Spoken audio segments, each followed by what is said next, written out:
For many years now, Nigeria has been facing an electricity shortage. This deficiency in power supply, which many believe stem primarily from inadequate funding, coupled with structural, social and political factors, has been identified as the bane of industrial growth in Nigeria. Early in 2010, the total generation capacity that is put into the grid in this country was in the region of about 2,000 megawatts. If you look around the country, you will see transmission lines being built. That we haven't built in over 40 years. This is the biggest power reform that has taken place anywhere in the continent of Africa. It is competing with, in terms of complexity, is competing with even reform exercises anywhere in the world. So which means that every step of the way, it's a learning curve for us. Over the years, the poor state of electricity supply in the country has forced many businesses and homes to rely on generators as the major source of power supply.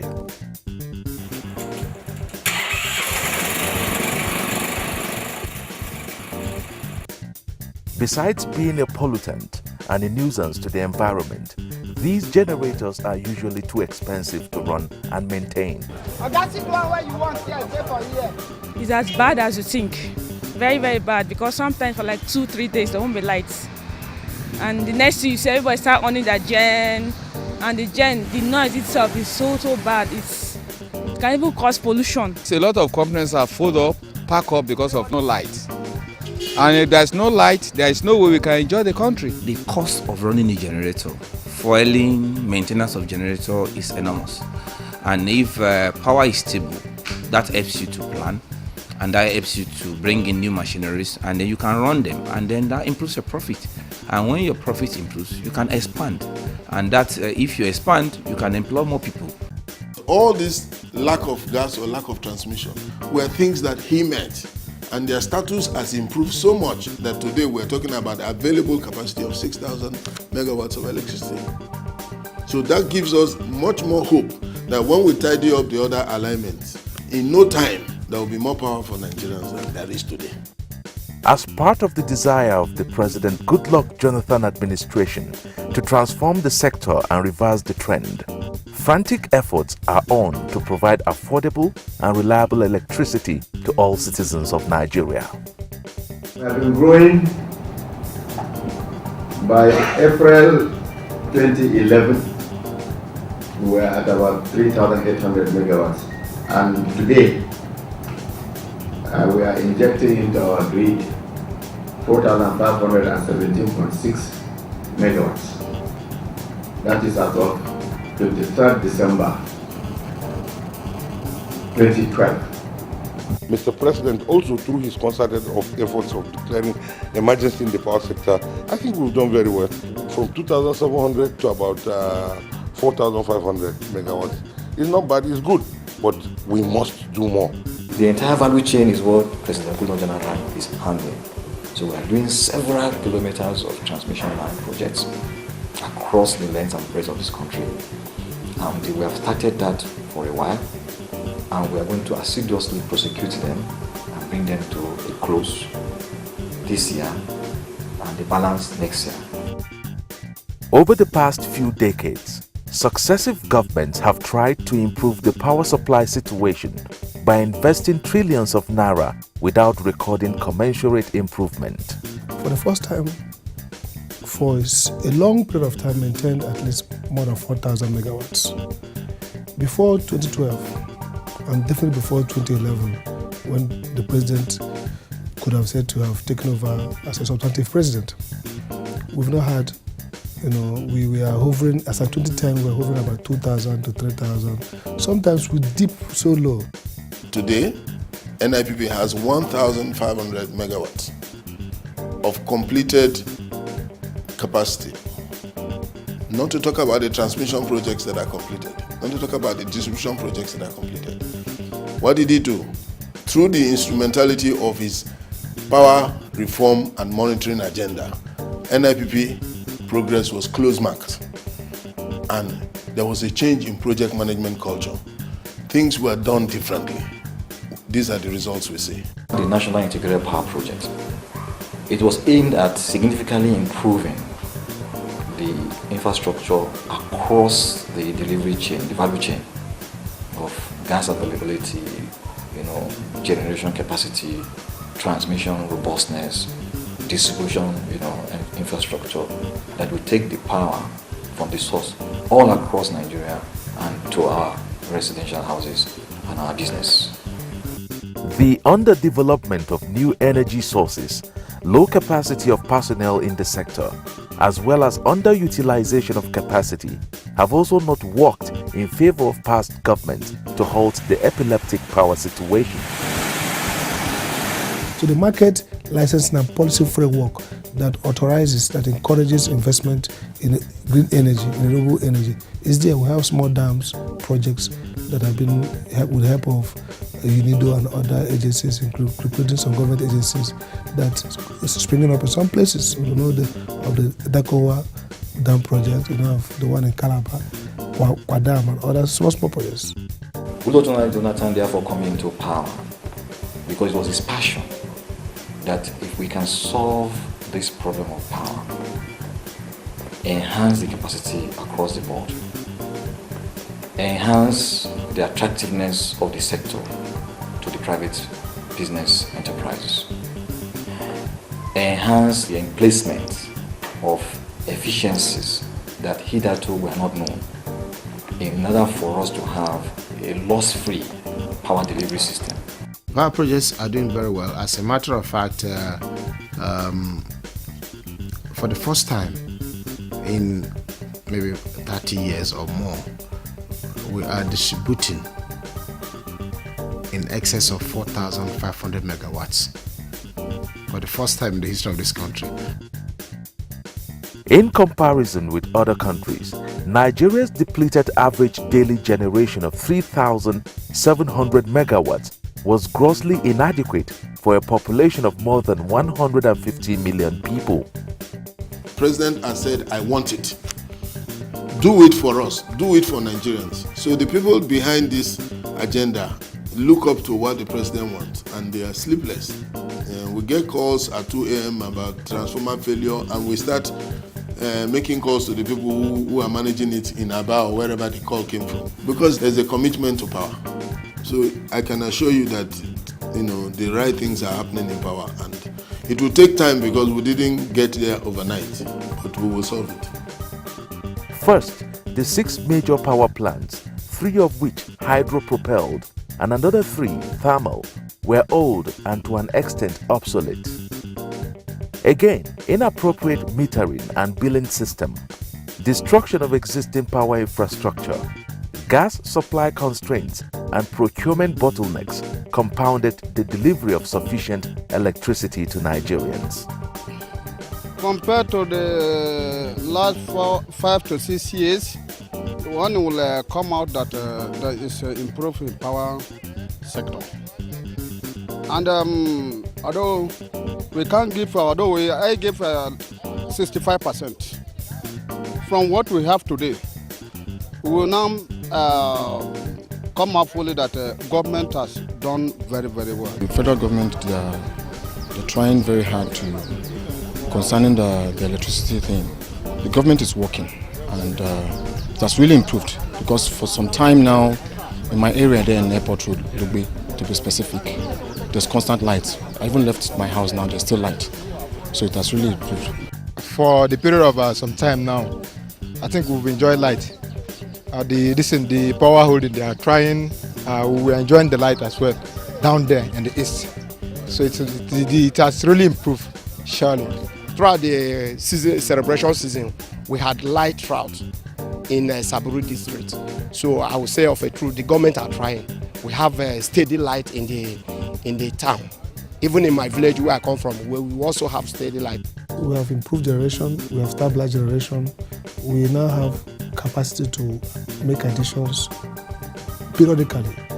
We expect in 2013 that the most of the power that should come from the Nigeria Integrated Power Project will come into the grid. If that happens, you could see us talking significantly about a 7,000 threshold. The coming of the Jonathan administration opened up the sector for fresh ideas and transparency with the launch of the Roadmap for the Power Sector Reform in August 2012. This action of the administration sets out a clear implementation plan of the Electricity Power Sector Reform Act 2005 and also a reaffirmation of the commitment to resolve the power problems the country is faced with. The Presidential Task Force on Power was originally inaugurated by President Goodluck Jonathan, designed to monitor, facilitate, fast-track, escalate risk, predict them, manage them, put people into the room, show them where to go, what to do, make sure things happen until there is light, enough light for Nigerians. We have commissioned a lot of transmission substations last year. A lot of distribution substations were also commissioned last year. Lagos, Ibadan, Kaduna, Abuja, Kano, we've been all there. This year, we're hoping to go to other locations and these very ones as well and commission more projects. The more the project we commission, the more power is available efficiently to the people of Nigeria. The way the government has promised us that we will enjoy steady light and they are fulfilling it. I'm happy with them. I'm very, very happy. I have to confess that. In Buru Media, there's not anything like power failure. There's light constantly throughout December period to this new year. So we're happy over that. Formerly, we used to on our generator, buy fuel, all these things. We are no more doing it now.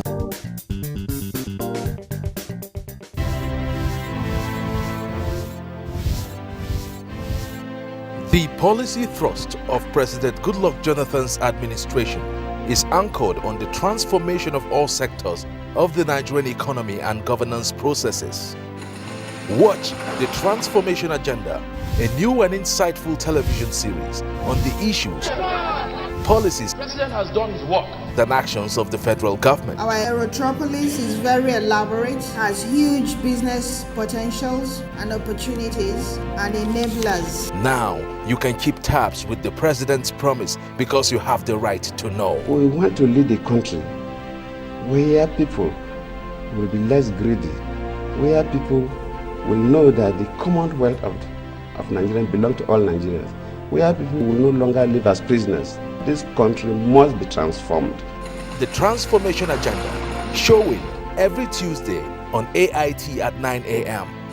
The Transformation Agenda, keeping the record straight and promoting accountability. The Transformation Agenda is brought to you by Neighbor to Neighbor.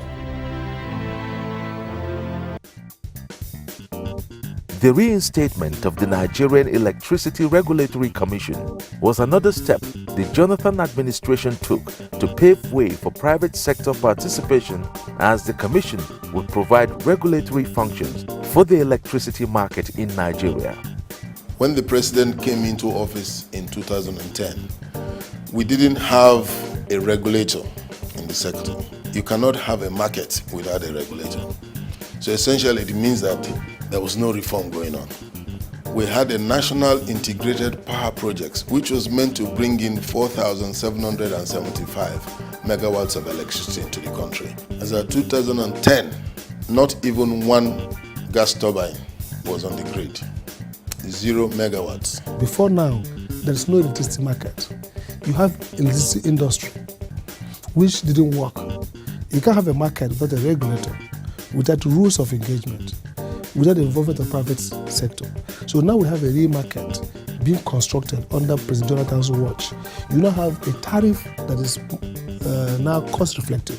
Why? Because the tariff structure has provided a wholesale price for electricity, which is now attracting investment. Another milestone recorded in wooing private investors was the creation of the Nigerian Bulk Electricity Trading Company PLC, also known as the bulk trader. With this, the requisite environment for private investment in the Nigerian power sector has been created, as the bulk trader would provide confidence to power generating companies that they would be paid for electricity produced. these new owners, being business people who have obligations to meet in the market, would have incentive to redesign their framework such that they go and collect this tariff that we are giving them. They don't collude. They be quick to meter everybody, because metering, they also ensure that they receive their money when they sell energy, and also ensure that the consumers themselves are properly billed. And with all this, they will be eager to change the transport that is broken or spoiled, because they need to sell power to those customers. The focus of the private sector now is profit.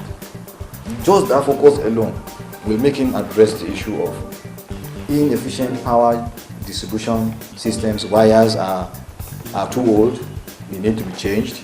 So the moment the private sector knows that if you bring a transformer to Maitama here, you are likely to get in 2 weeks the entire cost of that transformer has been recovered, and then thereafter you continue to collect money for the power that you deliver. They will quickly go and change the transformer.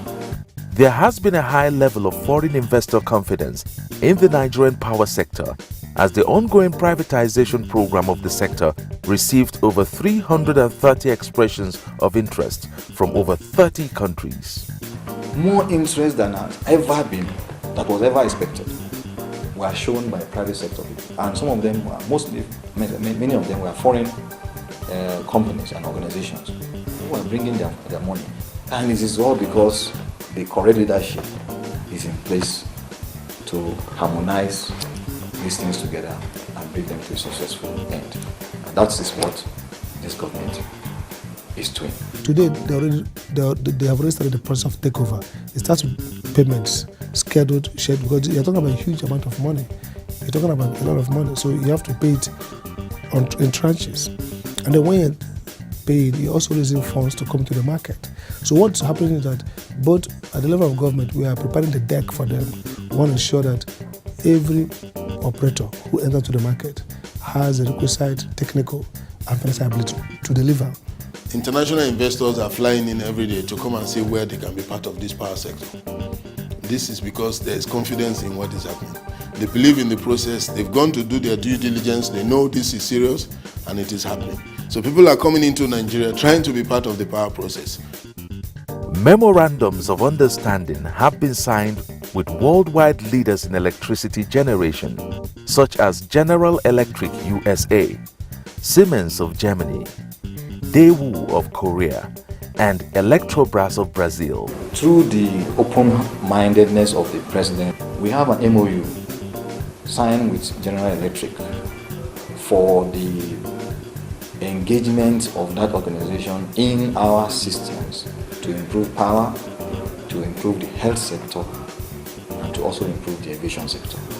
A similar memorandum of understanding was also signed with Siemens. All these are measures that will definitely improve on the power capacity of Nigeria. Mr. President has really, this is towards fulfilling his promise to try and make things easier for the ordinary people of Nigeria. Well, this is a very happy occasion, the signing of this memorandum with the loan agreements attached. World-class financial institutions are not left out in the administration's desire to solve the electricity challenges Nigeria is experiencing, as Exim Bank USA has signed an agreement with the federal government to provide an investment window of up to $1.5 billion for investors willing to invest in Nigeria's power sector. This is the first time such quantum of money will ever be made available by the US Exim Bank for a specific sector in Africa. So you can see that, in fact, the opportunities are just increasing on a daily basis. All we need to do is to harness these opportunities and make sure that we bring them to bear to fruition. That what government hitherto could not on its own handle in terms of providing the funds that are required to push this nation forward in terms of power generation, the private sector will be there to assist. So far, the NIPP projects have been fast-tracked. Rehabilitation of existing power infrastructure is ongoing.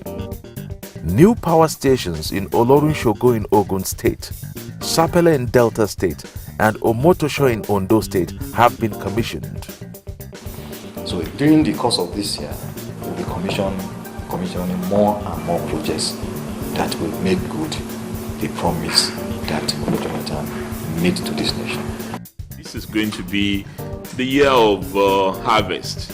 You have had many things before now about the NIPP projects across the country, but we want to assure Nigerians that based on the work that had been done so far, we are almost certain that all of the 10 projects across the country will be delivered this year. It is a dream that should come true.